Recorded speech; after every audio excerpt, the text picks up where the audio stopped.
नमस्कार दोस्तों, स्वागत है आप सभी का टीएलएम क्लास में।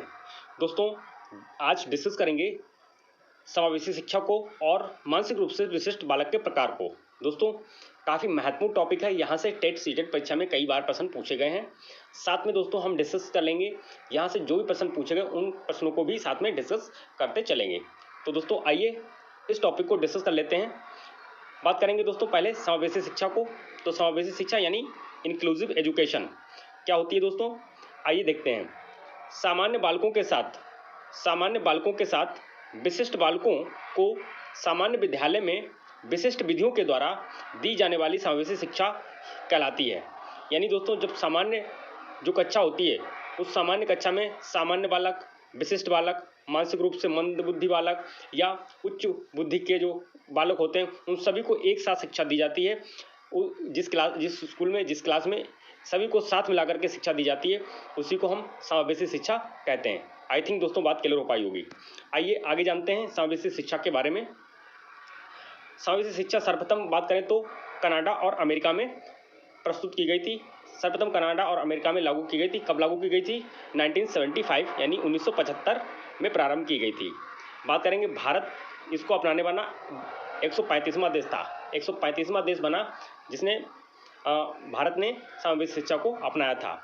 बात करेंगे दोस्तों, ये क्वेश्चन पूछा गया है कि समावेशी शिक्षा किस सिद्धांत पर कार्य करती है।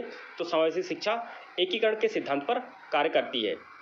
एकीकरण का मतलब होता है सारे बच्चे मिलाकर सामाजिक गुणों को ग्रहण करते हैं। सभी बच्चे मिलकर के सामाजिक गुणों को सीखते हैं, इसी को एकीकरण कहा गया है और ये समावेशी शिक्षा जो है एकीकरण के सिद्धांत पर कार्य करती है। आई थिंक दोस्तों बात क्लियर हो पाई होगी। आइए आगे देखते हैं मानसिक रूप से विशिष्ट बालक के प्रकार को। दोस्तों बात करेंगे मानसिक रूप से विशिष्ट बालक के प्रकार को, तो इनको 3 भागों में बांटा गया है। मानसिक रूप से विशिष्ट बालकों को 3 भागों में बांटा गया है। सबसे पहले बात करेंगे दोस्तों प्रतिभाशाली बालक, दूसरा सृजनात्मक और तीसरा मंदबुद्धि बालक। ये 3 प्रकार के बालक जो हैं मानसिक रूप से विशिष्ट बालक की श्रेणी में रखे गए हैं। आइए दोस्तों, इसमें डेफिनेशन एक बार पूछी गई थी, ये डेफिनेशन आपको जरूर याद रखनी है। पूछा गया था टर्मन के अनुसार 90 से कम जो है मंदबुद्धि बालक कहलाते हैं। यानी जिन बच्चों का IQ 90 से कम है, जिन बच्चों का IQ 90 से कम है वह बच्चे मंदबुद्धि बालक कहलाते हैं। ऐसा किसने कहा? यह सर टर्मन ने कहा है। ये क्वेश्चन पूछा गया था। वहीं साथ ही साथ दोस्तों ये भी देख लेना है आपको कि क्रो एंड क्रो के अनुसार 70 से कम, जिन बच्चों का IQ 70 से कम है वह मंदबुद्धि बालक हैं। ये किसने कहा? क्रो एंड क्रो ने। तो दोनों डेफिनेशन पूछी गई हैं, इनको याद रखना। आइए देखते हैं प्रतिभाशाली बालक कौन है। प्रतिभाशाली बालक की अगर बात करें तो टर्मन के अनुसार जैसा कि बात करी थी, टर्मन के अनुसार वे बालक जिनका IQ 140 से ऊपर होता है प्रतिभाशाली बालक कहलाते हैं। याद रखना दोस्तों, टर्मन ने कहा है कि 140 जिनका बच्चों का IQ होता है वह प्रतिभाशाली बालक कहलाते हैं। वहीं स्किनर की डेफिनेशन आई थी एक बार, तो दोस्तों इसको भी देख लेना है। स्किनर के अनुसार वे 1% बालक जो सामान्य बालकों से अधिक बुद्धिमान होते हैं प्रतिभाशाली बालक कहलाते हैं।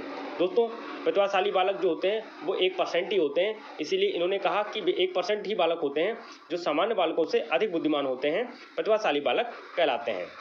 इन दोनों डेफिनेशनों को दोस्तों याद रखना है। ये दोनों डेफिनेशन कई बार पलट करके पूछी गई हैं। तो आइए दोस्तों आगे डिस्कस करते हैं। एक नोट इसको ध्यान रखना दोस्तों थोड़ा सा, विभिन्न मनोवैज्ञानिकों की अगर मत की बात करें तो जिन बच्चों का IQ 120 से ऊपर है, याद रखना विभिन्न मनोवैज्ञानिकों ने माना है जिन बच्चों का IQ 120 से ऊपर होता है वे सभी बालक प्रतिभाशाली बालक कहलाते हैं। आइए विशेषताओं की अगर बात करें दोस्तों, प्रतिभाशाली बच्चों की जो विशेषताएं हैं, विशेषताओं से लेकर के सीटेट परीक्षा में कई बार प्रश्न बनते हैं, तो इनको ध्यान में आपको रखना है।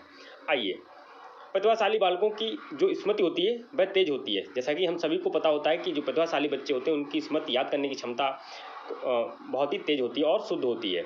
वहीं व्यक्तिगत समस्या समाधान, याद रखना दोस्तों इनका व्यक्तिगत समस्या समाधान यानी खुद का अपना समस्या समाधान बहुत ही उच्च कोटि का होता है, बहुत ही जल्दी अपनी समस्या को सुलझा लेते हैं। इनमें वचनबद्धता पाई जाती है, यानी कि इन्होंने कह दिया अगर मुझे इतना काम करना है तो ये उतना काम कर लेते हैं, ये वचनबद्ध होते हैं। अंतर्मुखी होते हैं दोस्तों, ये ऐसे बच्चे जो प्रतिभाशाली होते हैं वह अंतर्मुखी होते हैं। बात करेंगे इनके चिंतन की, तो इनका जो चिंतन होता है अभिसारी चिंतन होता है, जिसे एक विधि डिब्बाबंद चिंतन भी कहा गया है। ये पॉइंट दोस्तों आपको बहुत ध्यान से रखना है। ये पॉइंट कई बार पूछा गया है। जो प्रतिभाशाली बच्चे होते हैं उनका जो चिंतन होता है अभिसारी होता है, जिसे हम एक विधि या डिब्बाबंद चिंतन भी कहते हैं।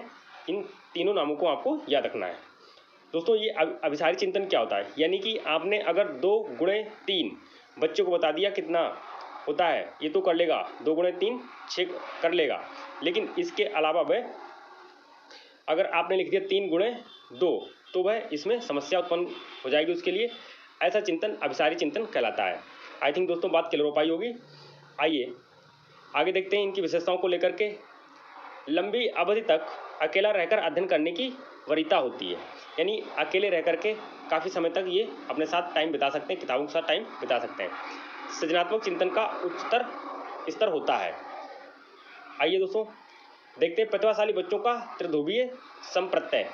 बात करेंगे दोस्तों, यहाँ से जो क्वेश्चन बना है उसकी हम बात कर लेते हैं। ये त्रिध्रुवीय जो संप्रत्यय है प्रतिभाशाली बच्चों का, ये किसने दिया? ये टेट परीक्षा में पूछा गया था। जोसेफ रेंजुली ने ये त्रिध्रुवीय संप्रत्यय दिया। प्रतिभाशाली बच्चों का त्रिध्रुवीय संप्रत्यय अगर आपसे पूछे तो आप बताएंगे जोसेफ रेंजुली द्वारा इस संप्रत्यय को दिया गया। आइए देखते हैं इन्होंने क्या बताया इसमें। इन्होंने प्रतिभाशाली बालकों को मुख्य 3 तत्वों में बांटा है, जो इस प्रकार हैं। देखिए दोस्तों कौन कौन से 3 तत्व हैं वो। उच्च क्षमता, हाई एबिलिटी, यानी उच्च क्षमता के लिए अमूर्त चिंतन, तर्कणा, स्मृति, कला आदि उपयोगी होते हैं। यदि ये उच्च क्षमता बच्चों में है तो वह बच्चा प्रतिभाशाली हो सकता है। इन 3 की बात करेंगे, अभी एक को हमने डिस्कस किया है।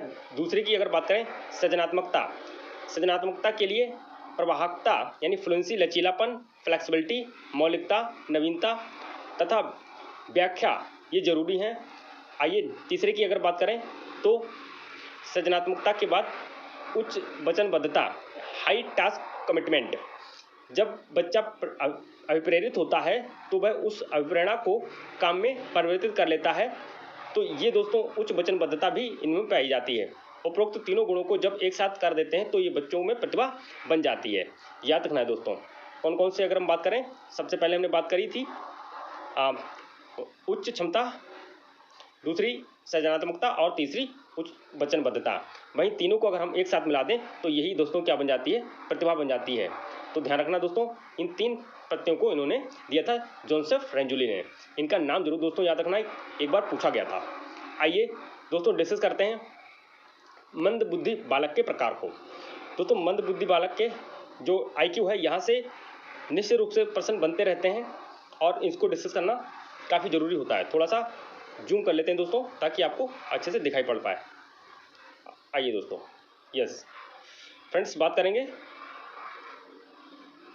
मंदबुद्धि बालक। जैसा कि अभी हमने दोस्तों डिस्कस किया था कि 90 से कम जिन बच्चों का IQ होता है वे मंदबुद्धि बालक कहलाते हैं। किसने कहा? टर्मन के अनुसार। इनका नाम जरूर ध्यान रखना। टर्मन के अनुसार 90% से कम बालक जिनका IQ 90 से कम होता है मंदबुद्धि बालक कहलाते हैं। वहीं क्रो के अनुसार बात करें तो 70 से कम जिन बच्चों का IQ होता है मंदबुद्धि बालक कहलाते हैं। ये दोनों डेफिनेशन को याद रखना है, दोबारा में बता दी। आइए दोस्तों हम IQ डिस्कस करते हैं कि किन बच्चों का क्या क्या IQ रहता है। बात करेंगे 0 से यदि 25 है तो हम उसे जड़ बुद्धि कहेंगे। जिस बच्चे का IQ 0 से 25 है उसे जड़ बुद्धि कहेंगे। वहीं 26 से 50 है उसे मूढ़ कहेंगे। वहीं जिस बच्चे का 51 से 70 है उसे मूर्ख बुद्धि कहेंगे। जिस बच्चे का 71 से 80 है उसे छेड़ बुद्धि कहेंगे। वहीं जिस बच्चे का 81 से 89 है, 89 है, उस बच्चे को हम कहेंगे मंद बुद्धि। और दोस्तों ये सीटेट परीक्षा में, टेट और सीटेट में परीक्षा में कई बार पूछा गया है। सामान्य बुद्धि क्या होती है? 90 से 110 होती है। तो 90 से 110 सामान्य बुद्धि कहलाती है। ध्यान रखना दोस्तों, कभी कभी यहाँ पर 90 बन दे देता है, तो 90 बन ना होकर के 90 से 110 जिस बच्चे का IQ होगा वो क्या कहलाएगा? सामान्य बुद्धि बालक कहलाएगा। वहीं बात करेंगे 111 से 120 प्रखर कहलाएगा। वहीं 121 से 140 के बीच का तो उच्च प्रखर, और वहीं 140 से ऊपर का उसे दोस्तों हम क्या कह देते हैं? प्रतिभाशाली बालक कह देते हैं। इसका स्क्रीनशॉट दोस्तों कर लेना, और ये कई बार क्वेश्चन पूछा गया यहाँ से, तो इसको याद रख लेना है। दोस्तों बात करें क्रो एंड क्रो के अनुसार, क्रो के अनुसार प्रतिभाशाली बालक की IQ 130 से ऊपर सर्वमान्य मनोवैज्ञानिकों के अनुसार 120 मानी गई है। आइए दोस्तों आगे देख लेते हैं। सृजनशील बालक की बात करें तो क्रिएटिव चाइल्ड कौन से बालक होते हैं, यहाँ से कई बार दोस्तों सीटेट परीक्षा में प्रश्न बना है। तो आइए दोस्तों इसको डिस्कस कर लेते हैं।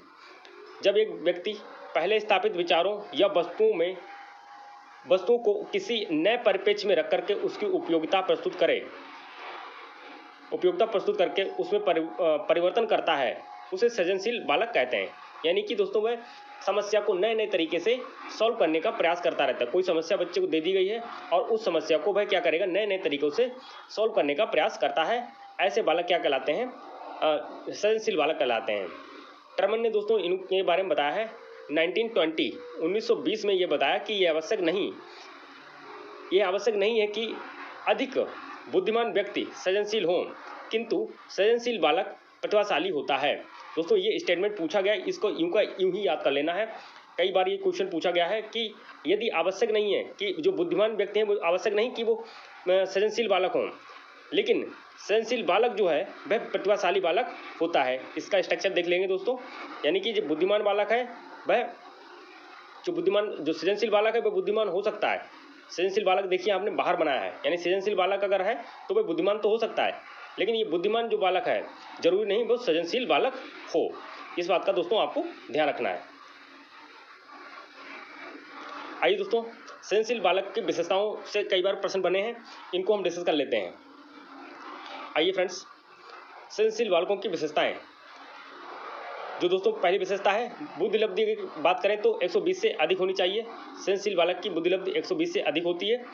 तार्किक चिंतन का प्रयोग करता है, तर्क लगाता है किसी समस्या को सॉल्व करने के लिए।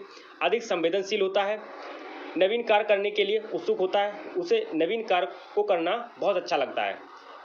ये बहिर्मुखी होता है। दोस्तों ऐसा बालक, सृजनशील बालक बहिर्मुखी होता है, दूसरों की समस्याओं को सॉल्व करने में बहुत इंटरेस्ट लेता है और बाहर की जो समस्याएं हैं उनको सॉल्व करने की कोशिश करता है। इसका समस्या समाधान उच्च कोटि का होता है, समस्याओं में काफ़ी रुचि लेता है। किसी की समस्या अगर है तो उनको सॉल्व करने में काफ़ी रुचि लेता है। ये कल्पनाशील होते हैं। बात करेंगे सृजनात्मक बालक दूरदर्शी होते हैं। दोस्तों सृजनात्मक बालक जो होते हैं वो आगे की सोच करके चलते हैं कि आगे भविष्य में क्या होगा, इस बात को थोड़ा सा ध्यान रखते हैं। इनका चिंतन अपसारी होता है।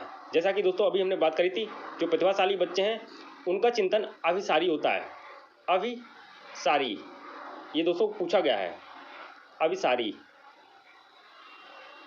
उनका चिंतन अभिसारी होता है। वहीं अगर बात करें सृजनशील बालकों का जो चिंतन होता है वह अपसारी होता है। यानी कि कोई समस्या दे दी गई है और उस समस्या को सॉल्व करने के उनके पास कई तरीके होते हैं उस समस्या को सॉल्व करने के, तो भिन्न भिन्न तरीकों से वह उस समस्या को सॉल्व करते हैं। ऐसा चिंतन अपसारी चिंतन कहलाता है, जिसे हम दोस्तों अन्य नाम से जानते हैं बहुविधि चिंतन या खुला डिब्बा या लचीला चिंतन भी इसको कहते हैं। जैसे दोस्तों यहाँ पर 6 लिखा गया है, यानी ये ब्लैंक है और ये भी ब्लैंक है, यहाँ पर 6 है। तो यहाँ पर हम वह सोचेगा कि 6 कैसे लाया जाए, तो वह 2 गुणे 3 बराबर 6 कर सकता है, और दोस्तों वह 3 गुणे 2 बराबर 6 कर सकता है। तो इस प्रकार वह अलग अलग प्रकार से समस्या को सॉल्व करने का प्रयास करता है। ऐसे बालक सृजनशील बालक की श्रेणी में रखे जाते हैं।